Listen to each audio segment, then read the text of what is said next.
ओम शांति।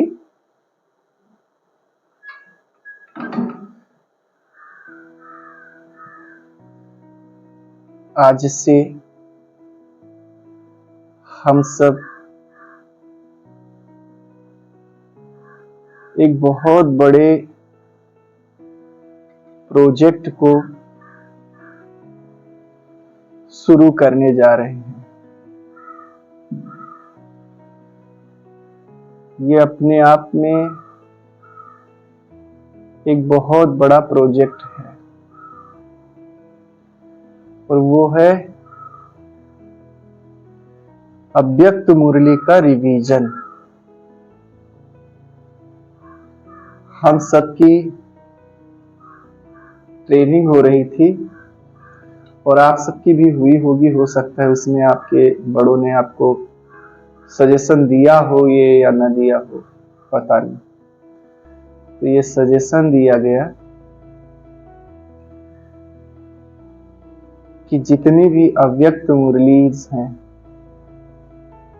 हम सब उनको एक बार पढ़ लें। अब कितने लोग पढ़ रहे हैं? तो हम सब ये संकल्प लेते हैं कि बाबा की जितनी भी अव्यक्त मुरली है 1969 से लेकर आज तक 2016 तक उनको हम रिवाइज करेंगे ताकि हमारा कोर्स पूरा हो, हम एक अच्छे ईश्वरीय विद्यार्थी बने।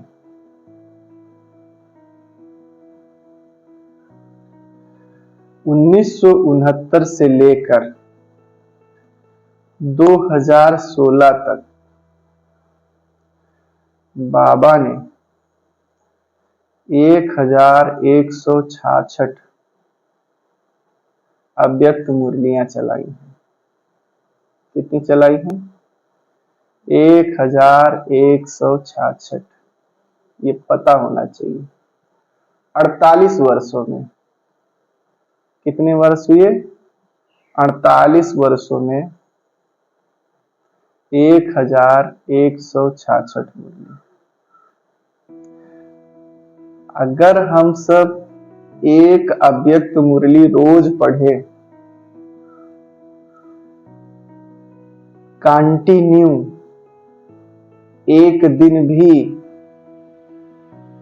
नागा ना जाए, तो लगभग 3 साल लग जाएंगे, तब जाके हम पूरी मुरली पढ़ सकेंगे। इतना बड़ा प्रोजेक्ट है ये, 3 साल। तब हम कह सकते हैं कि हम अच्छे ईश्वरीय विद्यार्थी हुए। हमने जितना कुछ भगवान आया था उतना हम सब कुछ पढ़े। ये भी उसका एक आदर है। नहीं तो कोई 2000 से ज्ञान में आया, तब से जो बीच बीच में मुरली आ रही है उसको सुन रहा है, उसको पढ़ रहा है,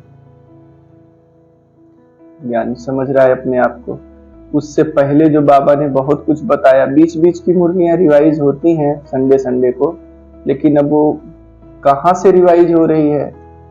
कोई 80 से सुनते आ रहा है, कोई 88 से सुनते आ रहा है, तो 80 के बाद पहले की जो मुरली है उसको तो आप नहीं सुन सकेंगे ना, और उससे पहले विनाश हो गया, तो आपकी तो आधी वाणी बाबा की रही जाएगी, और रही जाए ना रह जाए आप फेल हो जाओगे, क्योंकि संपूर्ण कोर्स है। जैसे कोई विद्यार्थी होता है तो वो संपूर्ण पढ़ाई ना पढ़े हो, अगस्त में उसने पढ़ना शुरू किया, अब जुलाई से ही पढ़ाई शुरू हो गई, तो पेपर में तो जुलाई में जो पढ़ाया गया था वो भी पूछा जाएगा ना।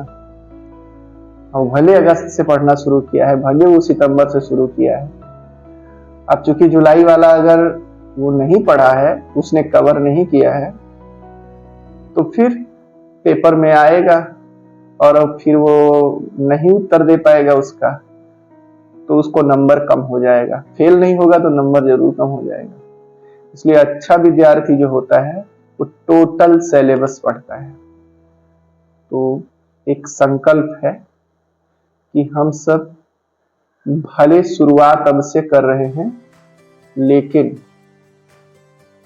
हम सब जो है अव्यक्त मुरली 1969 से लेकर के और 2016 तक जो भी बाबा ने चलाई है, जो भी हमें दिशा दिया है, उसको हम सब सुनेंगे, पढ़ेंगे, अध्ययन करेंगे, उस पर होमवर्क करेंगे, जीवन को धारणा मूर्त बनाएंगे।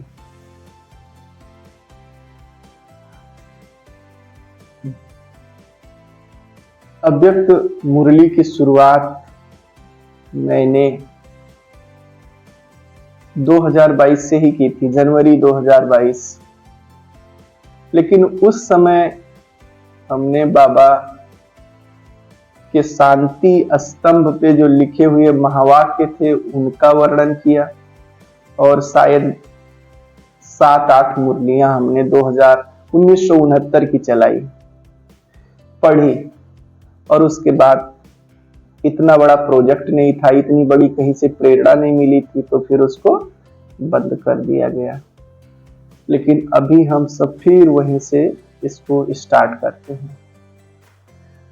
हमें 8 मुरली हम लोगों ने 1969 से लेके 8 मुरली जो बाबा ने चलाया है, उसमें अमृत वेला संदेश, दिव्य संदेश सब कुछ है, तो उसको हम पहले ही हम सब पढ़ चुके हैं, कर चुके हैं, तो उस पर चिंतन नहीं करेंगे।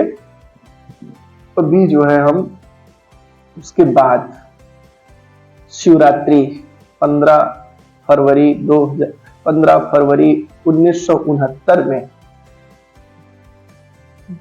जो शिव बाबा ने मुरली सुनाई, वहां से हम शुरू करेंगे, और एक एक करके हम ये प्रयास करेंगे, बाबा से भी निवेदन करते कि हमारे ये दृढ़ संकल्प पूरे हों कि 3 साल तक हम कंटिन्यू ऐसे करके उसको पूरा कर सके। अपनी पढ़ाई और जो भी सहयोगी हमारे भाई बहने हैं जिनकी हम सेवा कर सकते हैं, तो ऐसे कर सकें। इस उद्देश्य को ध्यान में रखते हुए हम सब ये कोशिश चालू कर रहे हैं। इससे हम रोज जो एक अव्यक्त मुरली होगी वो आपके ग्रुप में अथवा डिस्क्रिप्शन में डालते रहेंगे उसकी लिंक। आप लोग मुरली को पढ़ें और उसके बाद हम सब अध्ययन किया करेंगे उसका। अगर कोई प्रश्न हो, कोई बातें हो जिसको पूछना हो, तो आप जो भी सोशल साइट पे ये वीडियो पढ़ती है उसके कमेंट्स बॉक्स में डाल सकते हैं, वहां से भी प्रश्न पूछ सकते हैं। उसका अगले दिन आंसर दिया जा सकता है या उसी में दिया जा सकता है। अगले दिन हम सब जो अगली मुरली होगी यानी कल, उसको हम सब